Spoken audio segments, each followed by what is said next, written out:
Hello बच्चों, welcome to the 5th class of your geography subject and we are discussing the first chapter that is resources of your NCERT book and the book name is Resource and Development. तो बच्चों ये हमारा 5th session है and let's start with our 5th session, okay? तो एक बार हम लोग brief recap कर लेते हैं कि हम लोगों ने अपने पिछले क्लास में क्या क्या कंप्लीट किया था, क्योंकि फिर से हम उसकी कंटिन्यूएशन में रहेंगे और आपको समझ भी आ जाएगा, आपका भी रिवीजन हो जाएगा कि पिछली क्लास में क्या क्या बात हुई थी, राइट? तो हम लोग बच्चों नेचुरल रिसोर्सेज की बात कर रहे थे, उसकी क्लासिफिकेशन की बात कर रहे थे. तो पिछले क्लास में हमने जो नेक्स्ट क्लासिफिकेशन देखा था नेचुरल रिसोर्सेज का वो था on the basis of origin. तो हम लोगों ने on the basis of origin में देखा कौन कौन से दो टाइप के क्लासिफिकेशन है नेचुरल रिसोर्सेज के. So the first one was biotic and the second one was abiotic resources. अब बायोटिक रिसोर्सेज क्या था?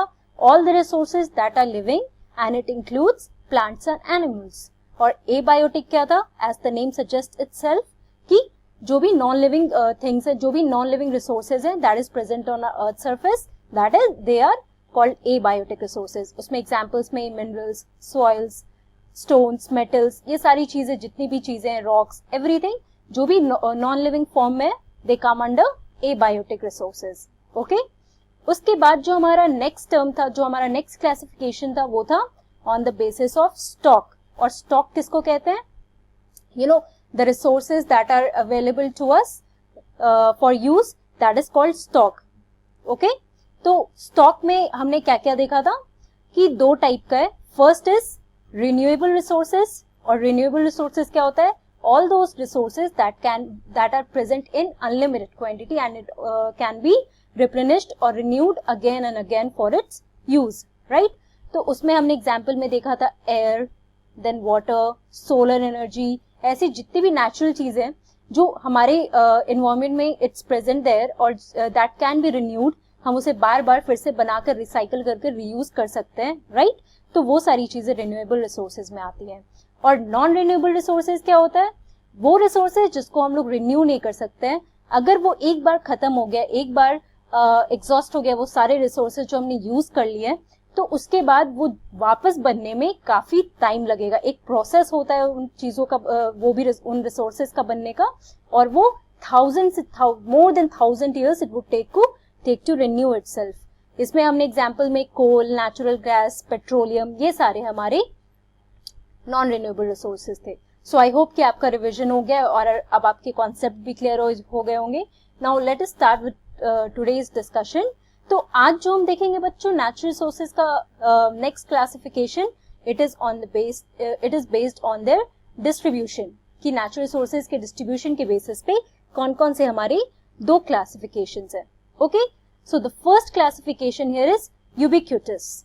ओके, यूबिक्यूटस किसको कहते हैं? The resources that are found everywhere. तो बच्चों इस टर्म को आप देखकर बिल्कुल हड़बड़ाओ मत कि this is a new term for you, also it would be hard for you to learn. तो जितने भी जो भी रिसोर्सेज, अगर हम डिस्ट्रीब्यूशन की बात कर रहे हैं तो डिस्ट्रीब्यूशन क्या होता है? एक एरिया में कुछ रिसोर्सेज होंगे, एक एरिया में कुछ रिसोर्सेज होंगे, ऐसे, राइट? डिस्ट्रीब्यूशन वैसे ही होता है. लाइक आपकी क्लास में अगर किसी को काम डिस्ट्रीब्यूट किया गया तो कुछ बच्चों को ये काम मिलता है, कुछ बच्चों को दूसरा काम मिलता है, तो ऐसे डिस्ट्रीब्यूशन होता है. तो हमारे अर्थ सरफेस पे भी नेचुरल रिसोर्सेज का डिस्ट्रीब्यूशन किस बेसिस पे है? तो अगर आप देखोगे एयर, तो इसका डिस्ट्रीब्यूशन अगर आप करोगे तो you can do that, right? It is present everywhere.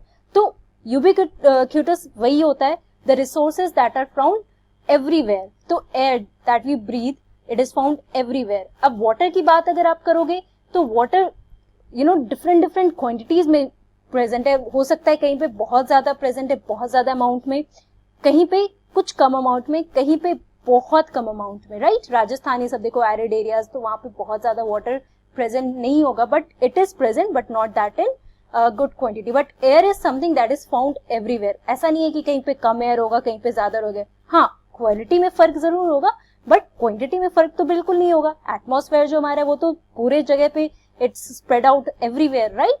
तो यूबिक्यूटस टर्म वही होता है, the resources that are found everywhere. Okay, और दूसरा हमारा जो क्लासिफिकेशन है on the basis of distribution, it is localized. अब लोकलाइज्ड यूबिक्यूटस से कैसे डिफरेंट है? Let's see that.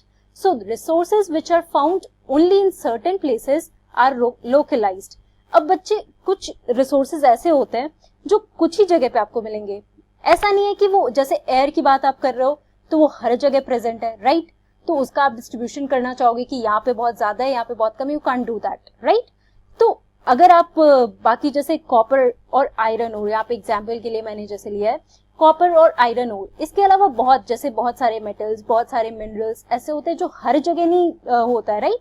हर जगह वो प्रेजेंट नहीं है। कॉपर और iron ore, it's not that it is present everywhere. अगर आप वर्ल्ड में सर्च करो या फिर इंडिया में ही देख लो तो हर जगह कॉपर और आयरन ओर नहीं प्रेजेंट है, राइट? सो कहीं कहीं लोकल जो भी एरिया में प्रेजेंट है तो वो रिसोर्सेज लोकलाइज्ड होते हैं। So the resources which are found only in certain places are localized, right?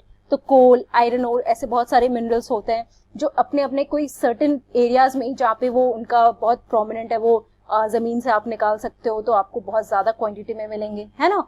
तो इस तरीके से on the basis of distribution there are two types of resources. One is ubiquitous, that is present everywhere, and the best example to show it is air. And the second one is localized.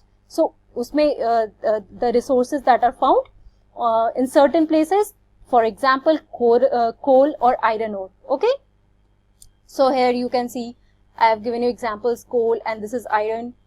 तो ये localized है, air, it is present everywhere, you can't distribute this air evenly, हर जगह present है, right?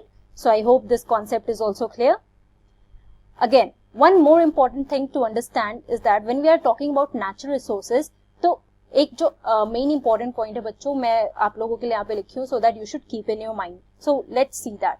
So distribution of natural resources depends upon the number of physical factors like terrain, climate and altitude. तो ये sentence का क्या मतलब है कि बच्चों हम लोग इतने टाइम अभी जो सब्सिक्वेंट सेशंस में हम लोग जो बात कर रहे थे नेचुरल रिसोर्सेज, उसके क्लासिफिकेशन का, हम लोग ने देखा बहुत सारे बेसिस पे हमारा नेचुरल रिसोर्सेज क्लासिफाइड है, राइट? और बहुत टाइप के नेचुरल रिसोर्सेज हैं, ओके? तो ये जितने भी नेचुरल रिसोर्सेज है उनका डिस्ट्रीब्यूशन इवन नहीं है। अगर आप इंडिया में देखो या वर्ल्ड में देखो तो इट्स नॉट दैट कि ये नेचुरल रिसोर्सेज इक्वली हर जगह पे आपको डिवाइडेड मिलेंगे। जैसे हमने डिस्ट्रीब्यूशन में ही देखा कि लोकलाइज्ड है, यूबिक्विटस है, राइट? तो आप अगर physical factors are responsible for this distribution of natural resources. अब कौन कौन से फिजिकल फैक्टर्स है that are responsible? So the first one here is terrain. Terrain क्या होता है? It's a lay off land. तो इसमें जैसे कोई रीजन माउंटेनियस रीजन हो गया, कोई रॉकी रीजन हो गया, कोई बिल्कुल प्लेन रीजन है, तो हमारे नेचुरल रिसोर्सेज उस एरिया में उस टेरेन के हिसाब से जो भी वहां पे सूट करता है वैसी चीजें वहां पे अवेलेबल होती है। The natural resources are like that there, okay? Climate देख लो कि क्लाइमेट भी हमारा हर जगह बहुत डिफरेंट होता है। अगर आप बिल्कुल नॉर्थ में ऊपर हो तो ठंड होएगा, क्लाइमेट जो हमारा हमेशा वो नॉर्मल रहता है, या फिर आप नीचे डेक्कन साइड आ जाओ तो वहां पे मॉडरेट क्लाइमेट हमेशा रहेगा। आप अगर वेस्ट रीजन में राजस्थान में चले जाओ तो गर्मी बहुत ज्यादा होती है, ओके? तो क्लाइमेट भी डिफर करता है, वहां पे नेचुरल रिसोर्सेज भी जो आपको मिलेंगे दैट वुड ऑल्सो डिफर। तो उनका डिस्ट्रीब्यूशन जो है वो इवन नहीं रहता है हर जगह। इंडिया में आपको इवन नहीं मिलेगा क्योंकि क्लाइमेटिक कंडीशंस हर जगह सेम नहीं होता है all the time, okay? And the third important point is altitude. Altitude means height of a place, okay? तो जैसे आप हिली रीजन्स में चले जाओ, उसके बाद फिर आप प्लेन एरिया में आओ, प्लेट्यू में आओ, तो वहां पे भी आपको देखिएगा कि नेचुरल रिसोर्सेज जो है उसका डिस्ट्रीब्यूशन काफी डिफरेंट है। कहीं पे डेक्कन में ब्लैक सॉइल जैसे आपको बहुत क्वांटिटी में प्रेजेंट है, बट वो आपको नॉर्दर्न रीजन में, माउंटेनियस रीजन में वैसा सॉइल बिल्कुल नहीं मिलेगा, राइट? आपको सेंट्रल रीजन में आपके पास बहुत एल्यूवियल सॉइल प्रेजेंट है, एल्यूवियल डिपोजिट। तो ऐसे जो हमारे नेचुरल रिसोर्सेज का डिस्ट्रीब्यूशन है वो इस तरीके से डिफर करता है on the basis of physical factors that are terrain, climate and altitude, right? Also, because of this, the distribution of resources is unequal because these factors differ so much, right? I hope the concept is clear. तो बच्चों अब जो हमारा discussion हो गया है, we have talked about natural resources, हमारे classification की भी बात हो गई है। एक बार ब्रीफ में मैं आपको फिर से रिवाइज करवा देती हूँ। तो natural resources, the resources that are found in the nature and that are used by man without any modification, air, water, soil, rocks, minerals, जितनी भी चीजें नेचुरली प्रेजेंट है हमारे अर्थ सरफेस पे, दे कम अंडर नेचुरल रिसोर्सेज। हमने division देखा natural resources का on the basis of origin, on the basis of development and use. हमने उसमें पोटेंशियल और एक्चुअल रिसोर्स के बारे में पढ़ा, right? The second one on the basis of origin हमने पढ़ा बायोटिक, एबायोटिक रिसोर्सेज है हमारे. फिर हमने स्टॉक के बेसिस पे पढ़ा, on the basis of stock हमने देखा renewable and non renewable resources है. और लास्ट जो हमने देखा on the basis of distribution हमने देखा है, that is ubiquitous and the second one is localized, right. तो बेसिकली हमारे 3 to 4 क्लासिफिकेशंस है, उनके जो सब क्लासिफिकेशंस है.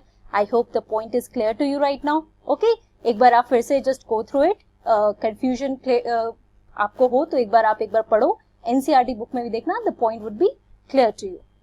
Okay, now let us move to the next classification of resources, that is human made resources. तो हमने बच्चों सबसे पहली क्लास में अगर आप याद करो तो हमने पढ़ा था that resources are divided into 3 groups. The first one is the natural resources, the second one is the human made resources and the third one is human resources.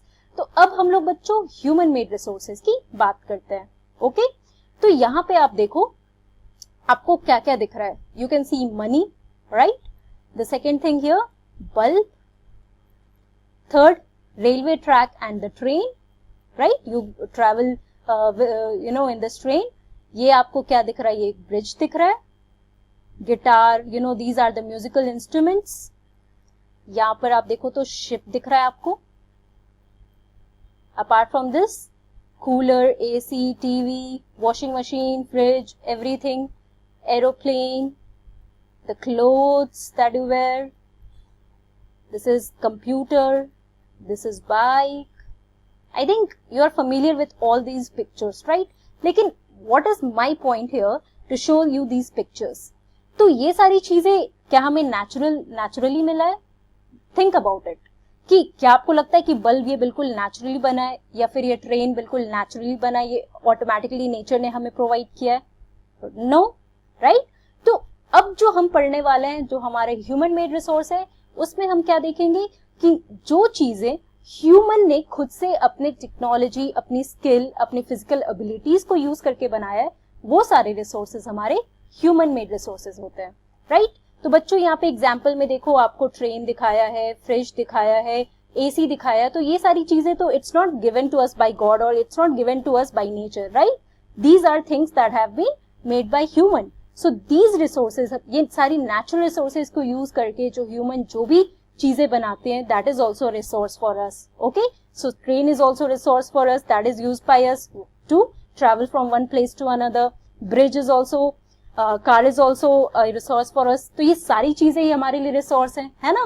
But it is made by human, that is why it is called human made resources. अब हम इसका definition देखते हैं. So what are human made resources?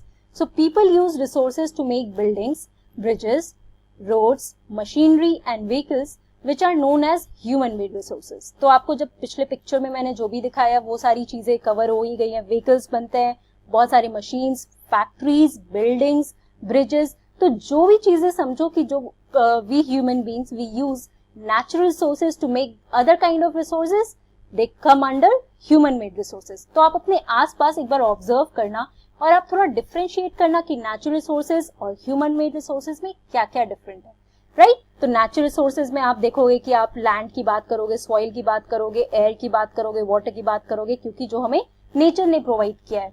लेकिन जब आप अपने पापा की स्कूटर, अपने पापा की कार देखोगे, अपने घर में फ्रिज देखोगे, तो ये सारी चीजें आपकी नेचुरल रिसोर्सेज नहीं होंगी, ये आपकी ह्यूमन मेड रिसोर्सेज है, right. So that is the difference between natural resources and human made resources. So technology is also human made resource, क्योंकि हम इस टेक्नोलॉजी को ही यूज करके हम जितने भी स्किल्स हैं वो सारी चीजें यूज करते हैं, वो अपना नॉलेज लगाते हैं, अप्लाई करते हैं और उसके बाद हम जाके एक रिसोर्स बनाते हैं, right. So any object that we are using it, that becomes a resource. So technology is the application of latest knowledge and skill in doing or making things. Okay, so this is all about your human made resource. तो बच्चों in short हमने आज क्या क्या complete कर लिया है. हमने on the basis of distribution देखा, यूबिक्विटस और लोकलाइज्ड रिसोर्सेज है. फिर हमने ह्यूमन मेड रिसोर्स के बारे में पढ़ लिया कि people they use natural resources to make other resources like that of bridges, vehicles and everything that is present here and made by humans, they all come under human made resource. अब हम लोग अपने next class में human resource के बारे में बात करेंगे और उसके बारे में देखेंगे कि वो ह्यूमन मेड रिसोर्स से डिफरेंट कैसे है. Thank you.